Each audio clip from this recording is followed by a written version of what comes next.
Yo, what's up, guys? Martin over here. And listen, we got two games to talk about this week. And I'm just gonna start off by just saying, bro, what the fuck is going on? Listen, so after this game we just played against Las Palmas, bro, like I'm a little worried. And I'm a little worried for one reason. We're 3 games into the season and we're already down 4 points. Like meaning we lost 4 points already. 3 games into the season. And the issue is that they're against teams that we could easily beat, or we should at least easily beat on paper, right? Just based on the people that we have. You're going to lose those games, but you cannot lose those games so early on in the season. Because now, officially, the league is out of our hands. Meaning that if, for example, we're tied on points with Barcelona and we go against each other, if we win, we go ahead. So even if we were behind by 2 points or something, the league is still in our hands. Now out of it's officially out of our hands. 3 games into the season, and it's out of our hands. Even if we beat Barcelona, it's up to Barcelona to fuck up somehow. And at the end of the day, they're pretty good, man.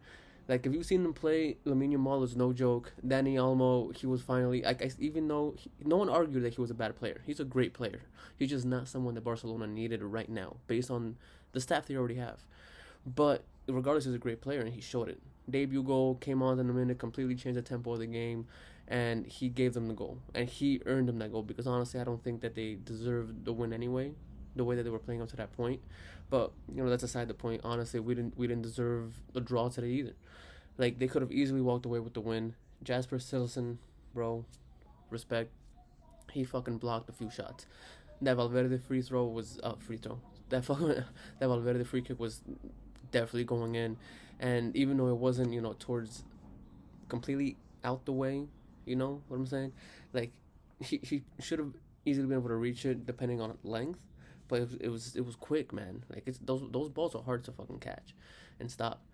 Um, but yeah, like there's really no fucking like highlights, man. Like it's bad, and that's the thing. Like I can't really look at it and just be like, all right, well at least this happened. Like at least nothing happened. Okay, wait. The one bright spot at that point was when Guler came in. He changed the tempo of the game a little bit, to the point where I would want him playing regularly while Bellingham is out. And Endrick, man, he came on the last fucking 10 minutes, minute 85. He came on 10 minutes because they added 5 minutes of extra time, and he changed it, man. He had more shots in those fucking 10 minutes that Mbappe had the entirety of the match. And at some point, I feel like they're trying to be too fancy and pass it to each other, like to take that one extra shot. Like at one point early on in the first half, there was a shot where they passed it to each other like 3 or 4 times already in the box, and Valverde had it, and he could have just taken a shot. Like he wasn't gonna get a more open shot because everybody was fucking crowding the um the box, so he wasn't gonna get a clear shot. He could have just fucking blasted that shit in, and Valverde has that fucking leg where, dude, if he takes a shot, it's okay with me. You know what I'm saying? So he could have just taken that shot. He decided to take that extra pass, and that extra pass, and Mbappe got to it, but it was a little bit uncomfortable for him, and he just couldn't get to it. So I feel like they're making like that extra step to try to be fancy. Um, I don't think they need to do that. And dude, like, what the fuck is good? Like, there's more to the fucking field than just the left side of the field.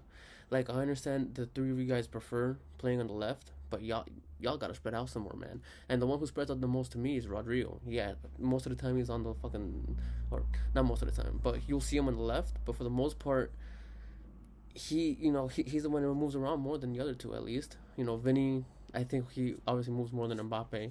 Mbappe's gotta be, he's gotta move more, man. Like he just has to, and it's not looking good just because it's not just because he hasn't scored, because that happens.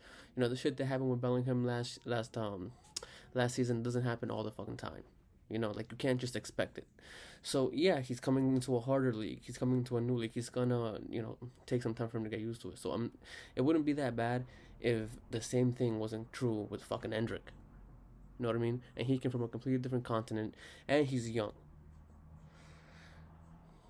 but he's still shown more on the field, at least I think, in his cameos than Mbappe has throughout the entirety, and he started all the matches. Like Andrix had a fucking pennies on a dollar compared to the time that Mbappe's had, and like I said, I feel like from what we've seen so far, he's shown a little bit more. He's shown a little bit more of that hunger, and maybe that Brazilian connection more when he's on the field with Rodrigo and Vinny as opposed to Mbappe. But like, yeah, man. But quick talk with Atletico Madrid. I don't know what the fuck happened. I still think they're gonna be over Barcelona. Barcelona's having an amazing fucking start, man. You gotta give credit where it's due. They're having an amazing fucking start. They haven't lost. Yamal looks just as good as he did at the end of last season, and especially that's hard for anybody to do. But at that young of an age, he took off. He fucking took it from the end of last season straight through the Euros, and now it's continuing. He's gonna be a threat, man. Like Barcelona has a really really good talent on their hands with him, and I hope they fuck it up to the point where like maybe they need to sell him. But I wish the kid himself nothing but the best for the future, man. He's gonna be someone to look out for, man, no matter where he is. Um, and I say that because Barcelona, like as good as they look on the field, they just keep postponing their financial issues. Well, I obviously don't want Barcelona to be, to succeed overall. Like we need competition in the league too. Like it helps bring in more revenue and will help us compete with the fucking Premier League, who is fucking miles ahead, financially. So, if Barcelona's in a good state, it's good for us too. And I think like if they get an offer of like 200 mil, like for your mall, that's for someone in that financial state, it's hard to say no. And I know it has more to do with just direct transfers, have to do with wages and everything, but that money would help stabilize the club. But whatever, I'm getting off topic. Um, but yeah, guys, going into this Sunday, we need a win. We cannot walk out of there with anything less than the 3 points, and it's gonna be a hard one. So, we'll see what happens.